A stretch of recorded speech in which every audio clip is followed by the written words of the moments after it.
right, let's hit the field. It is Wednesday, July 2nd, and I'm recording this after the first inning of the Yankees-Blue Jays game, and it is not going well. My recap and your reactions, plus we got Terrence Kem making a special midweek appearance. Coming up next, this is Pinstripe Territory. Maybe they'll come back. We'll see. Just wanted to talk, that's all. Well, at least a gigantic asteroid didn't plow into the ocean and cover us all with a 3-mile-high tidal wave. But other than that, not a great night. Certainly a baseball game. I thought for a minute the Yankees were going to pull off a miracle comeback and rise like the Phoenix from the ashes, but they could not quite dig themselves out of the massive hole that they put themselves in the first inning. So here's a fun story. I've seen almost every pitch this season. Occasionally, I'll miss a little bit of the game if I have to step out for a minute or something. Tonight, it was pouring rain. It was absolutely pouring rain. And it was the first inning, and my dog was just sitting there looking at me and farting. My dog was just sitting there farting and smelling and looking at me, and I knew she had to go out. So after Stanton struck out to end the top of the first inning, I decided I was going to take Pepper out for a walk. And we go around the block, and because it's raining so much, even though I know she has to go, she won't, but she finally does, right? So we pick up what she leaves behind, and I walk back home, and I'm drenched, and I took off my raincoat. I didn't have my phone with me because it was raining so hard. I didn't want to get wet, so I come in, and I figure, all right, let's see what I missed. I wasn't planning to be gone that long, but I was gone maybe 10 minutes, and it's already 7-0. Already 7-0 Blue Jays, 1 out into the bottom of the first inning. I couldn't believe it. Actually, I could. But still, unbelievable. When you think this team has hit rock bottom like it did yesterday, being tied in the 7th inning and then losing by 7, they managed to ding themselves even deeper. So, you know what? Honestly, walking my dog in the pouring rain and picking up a warm pile of crap through a thin piece of plastic, probably a better experience than actually watching that inning. So I have that going for me. And then the improbable turn of events, 6 runs by the Yankees in the 5th inning, 3-run home run from Giancarlo Stanton, who has shown some signs of life. Big 2-run game-tying home run from Aaron Judge, who made Steve from Farmington eat some crow. Big clutch home run. So the Yankees eliminated an 8-0 deficit early on and tied the game. But they couldn't get it done. Devin Williams walked 2 and threw a wild pitch and then gave up a base hit. And the Yankees dropped this one. So, tough game.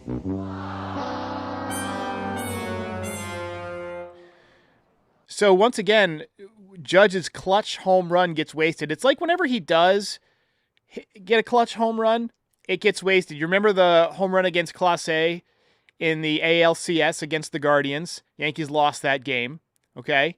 And then he hits the one against Garrett Crochet right at the beginning of this cold stretch that the Yankees were on. I believe it was June 16th, or June 13th, Friday the 13th. He hit that 100-mile-an-hour fastball 9 miles to left field, and it went out of the ballpark. And you're thinking, big clutch home run. Maybe that gets him going. And then he hits one tonight to tie up the game, and the Yankees lost all 3 of those games. So, say what you want about him not being clutch. It's just the Yankees don't come through when he's clutch. He's just got to start walking it off. That's the way he's got to do it.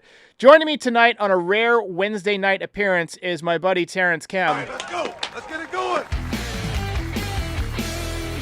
So, Terrence, I thought the craziest thing tonight wasn't even that the Yankees were down 7-0 after 1 out into the bottom of the first inning, or that they came back from 8-0. It's that they got 6 hits in a row at one point. That was the craziest part.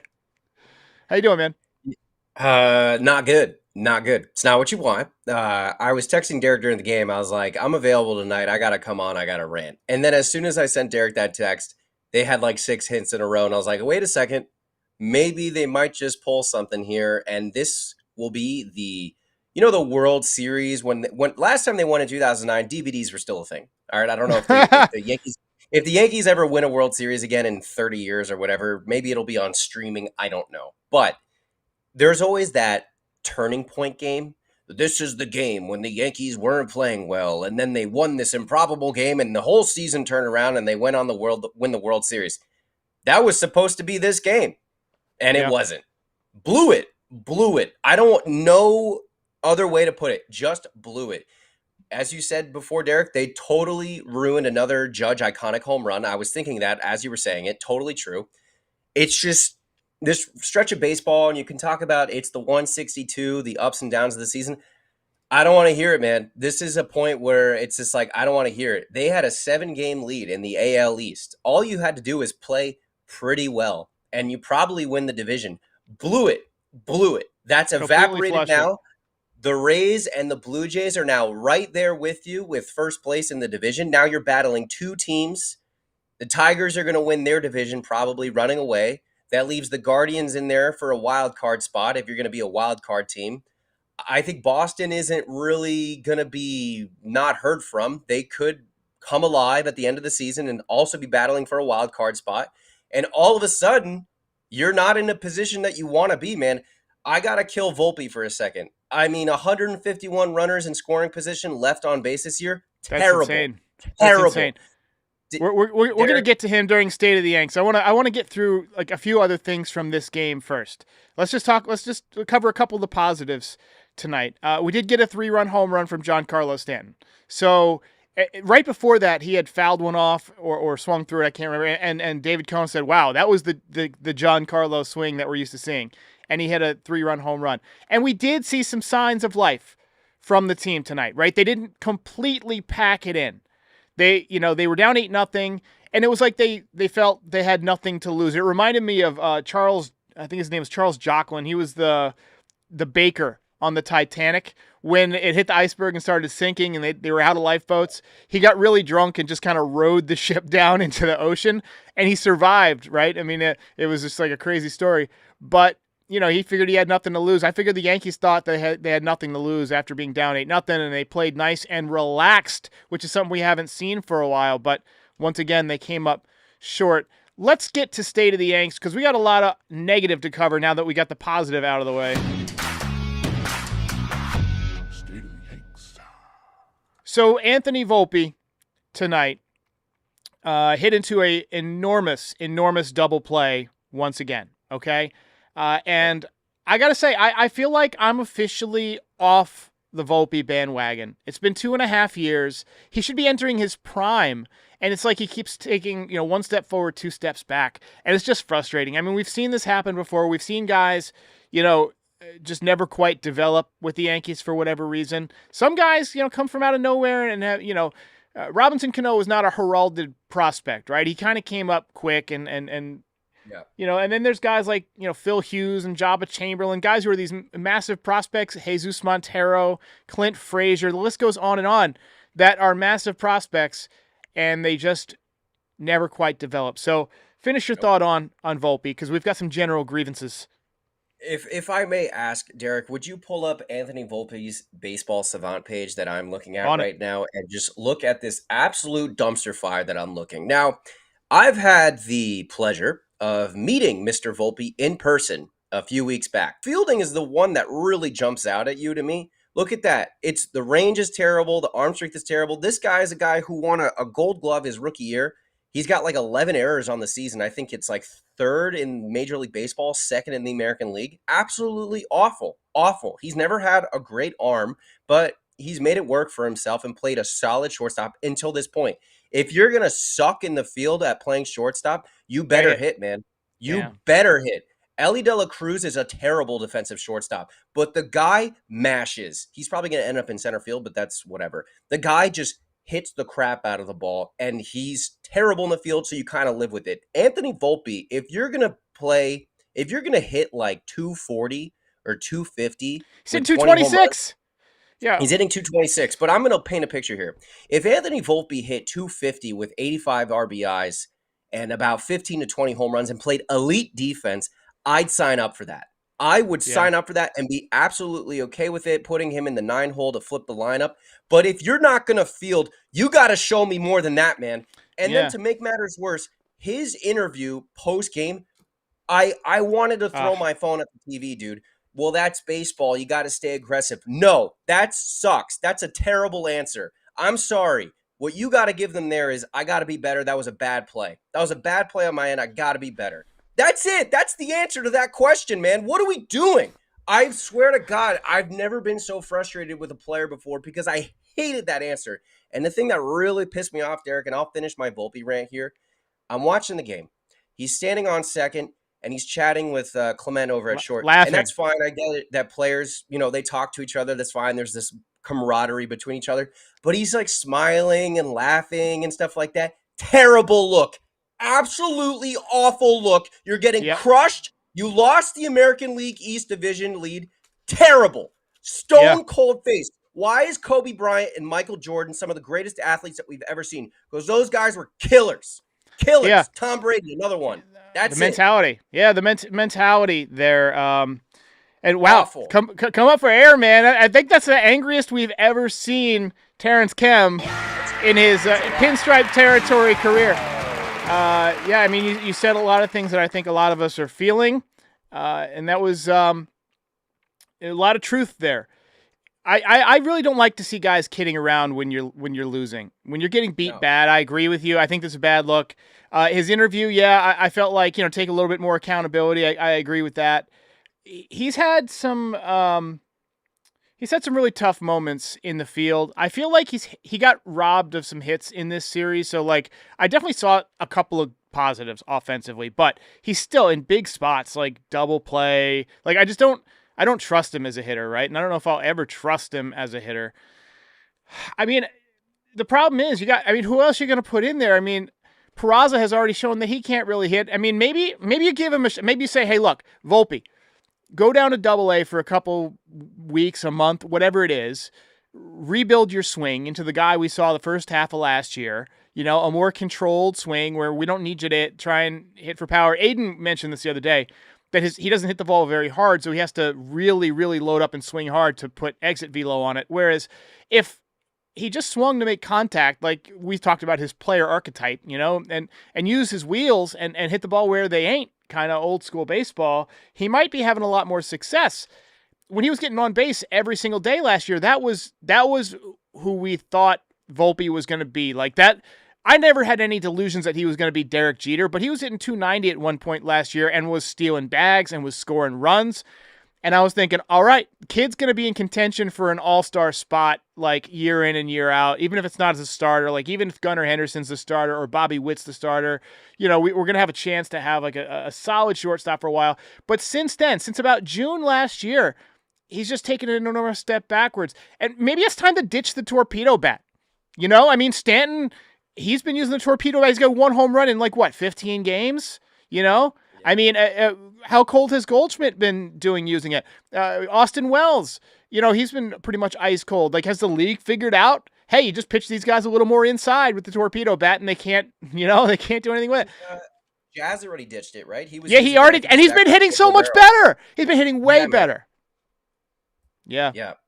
Just I mean, look, I don't get, it takes a lot for me to get really upset like that, but man, it's just, I feel like they did show some life, and Cody Bellinger hustling the double play ball there to beat it out of run scores, things you like to see, right? But just, some of the body language on the field is, and I know they care. I know they care. You don't know what goes on behind closed doors in the clubhouse. I don't think Aaron Boone's going there and throwing a water cooler Moneyball style like Brad Pitt did in the movie, but we don't know what's going on. But I just don't understand why Aaron Boone as a manager, and I'm not even going to hate on Aaron Boone because he, to me, is an organizational puppet. If they fired him, they'd hire another Aaron Boone 2.0. It'd be the same thing. It's an organizational thing. But I don't understand why Aaron Boone can't just be like, we got to play better.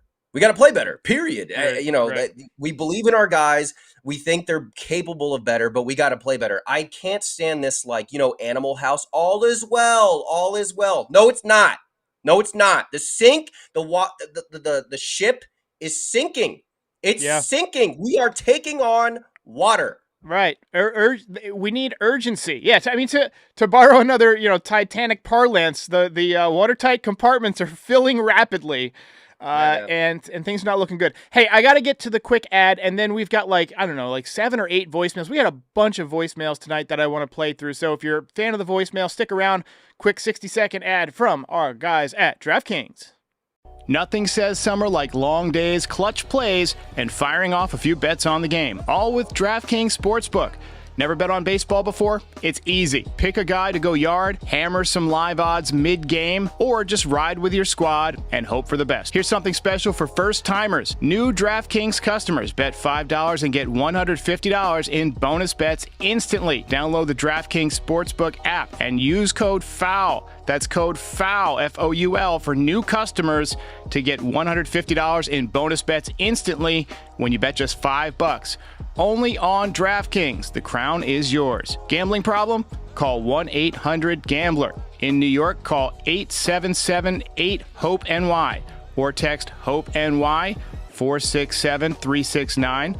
In Connecticut, help is available for problem gambling. Call 888-789-7777 or visit ccpg.org. Please play responsibly.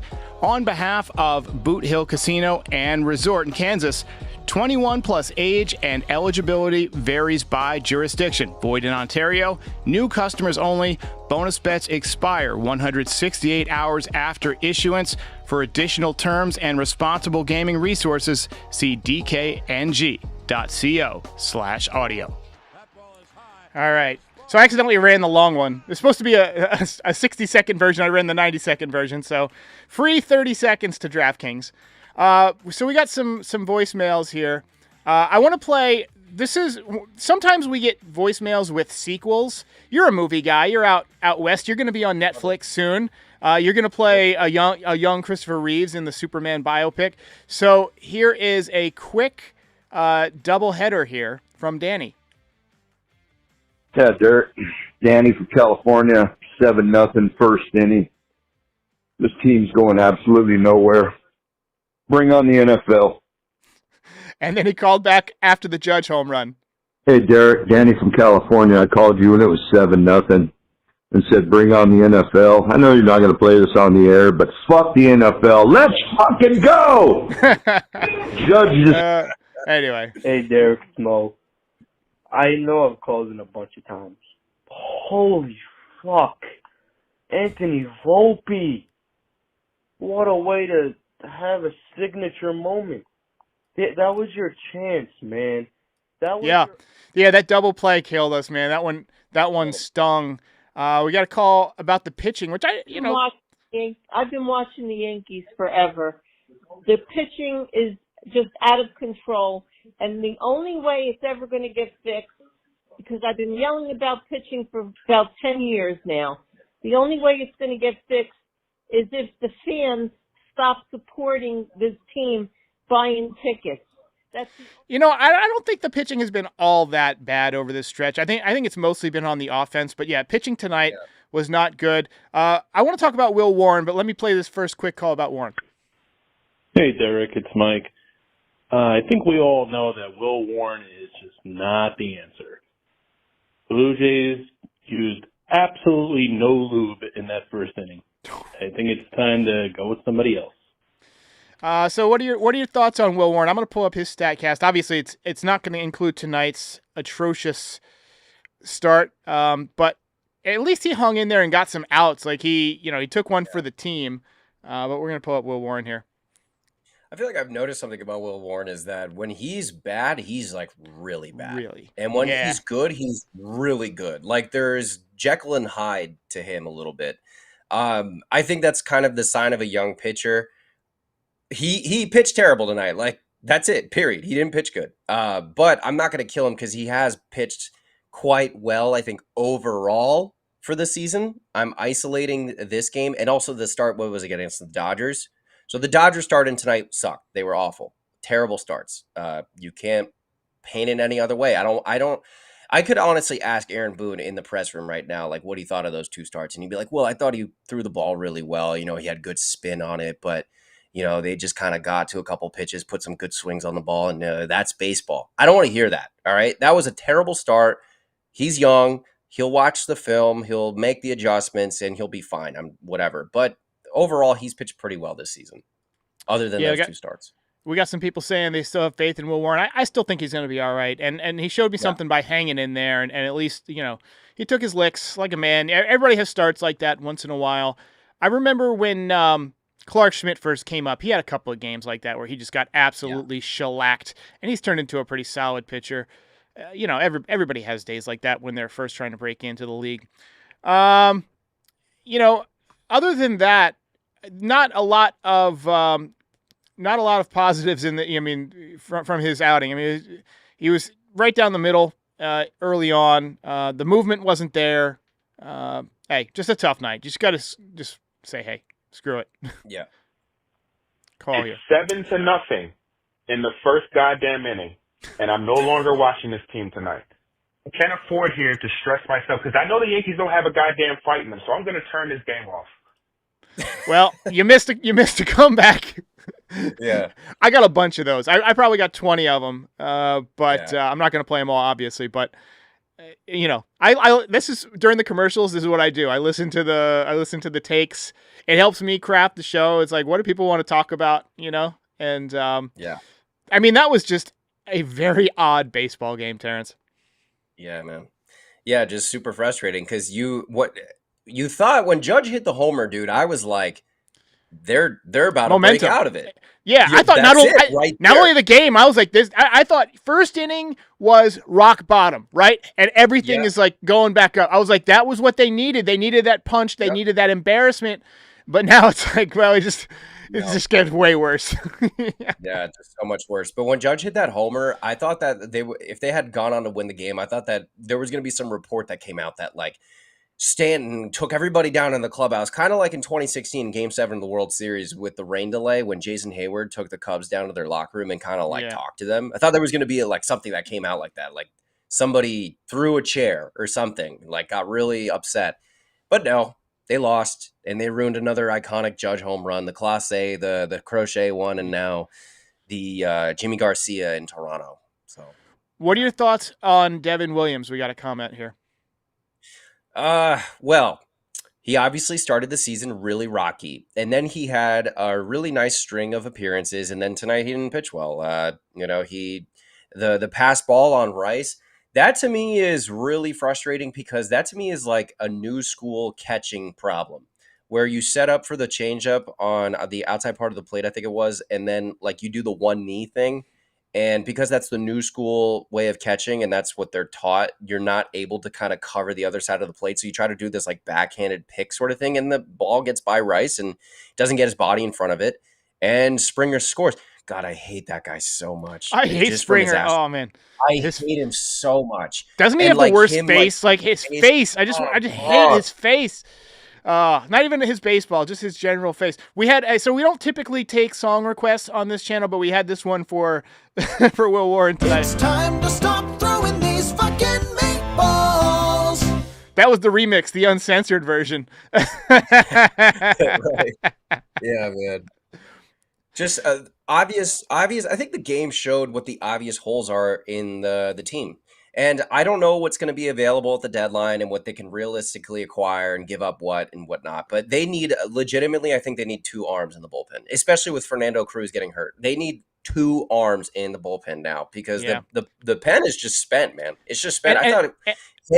They need a third baseman, too, because Jazz has said, he just said, I'm a second baseman, right? And he made another error tonight. He's got 7 errors now. He's way better at second base. DJ is, DJ is starting to look washed again. I mean, he showed a little bit of life for like a couple of weeks, but I think, he's done. Yeah, he's done. Shot asset. I mean, who are we getting for third base? Who do you think? I don't know, but I this is another thing that this is like a little extra to my rant, if you will. This is an organizational thing that also drives me insane.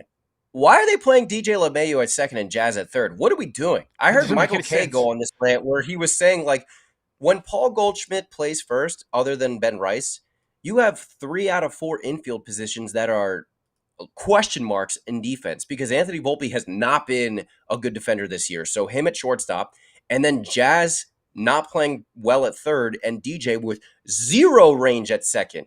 When he got activated off the IL, I was like, okay, they'll play him at third. He's been a corner infielder the last 3 years anyway. But for whatever reason, I don't understand. They just refuse to have him at third, and they don't put Jazz at second. And poor Jazz is like, look, I don't mind playing third. I'll play wherever it helps us win. But I trained the entire offseason to play second. It's in the YouTube stuff in spring training. You see Jazz and Volpe talking about how they're going to kind of play the middle infield, trying to develop some chemistry. But no, let's just forget about that. We're just going to put DJ at second, put Jazz at third. Makes absolutely 0 sense. And last thing about that, Derek. Last thing about that, Derek. You know that report that came out? They were going to bout a DFA DJ, and then Judge came in and said, no, he's a great leader in the room. That's exactly what I was going to bring up. We're on the same wavelength right now, Derek. Yeah. I love Aaron Judge. He's the captain. He's the face of the franchise. He is literally the greatest baseball player I've ever watched in my life. But, dude, you're not the general manager. Not the GM. Exactly. You are not 100%. the GM, man. You are not making personnel decisions.